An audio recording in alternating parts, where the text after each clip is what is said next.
আজকে আমরা কথা বলবো সুপারফুড আপেল নিয়ে।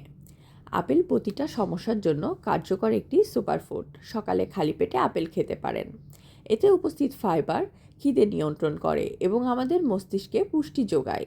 মস্তিষ্কের কার্যক্ষমতা বৃদ্ধি করে। খাবার খাওয়ার অন্তত 2 ঘন্টা পর আপেল খাওয়া উচিত। দুধ, দই, পনির, মাখনের মতো দুগ্ধজাত পণ্যের সাথে ভুলেও মিশিয়ে আপেল খাবেন না, কারণ আপেলে উপস্থিত সাইট্রিক ফ্রুট অ্যাসিড দুধে উপস্থিত ল্যাকটিক অ্যাসিডের সাথে বিক্রিয়া করে, যার কারণে বিপাকীয় বর্জ্য সঠিকভাবে হজম হয় না।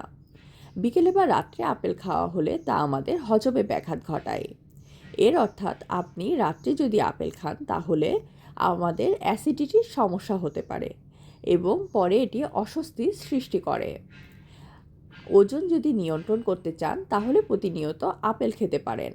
আপেলে কমে হৃদরোগের ঝুঁকি। যদি প্রতিদিন আপেল খান তাহলে শরীরের ক্ষতিকর কোলেস্টেরল দূর করতে সাহায্য করে। এর ফলে কমবে হৃদরোগের ঝুঁকি। হজমের সমস্যার জন্য আপেল অনেক ভালোভাবে কার্যকর। এতে উপস্থিত ব্যাকটেরিয়া হজমের সমস্যা দূর করে এবং ভালোভাবে হজমের জন্য সাহায্য করে।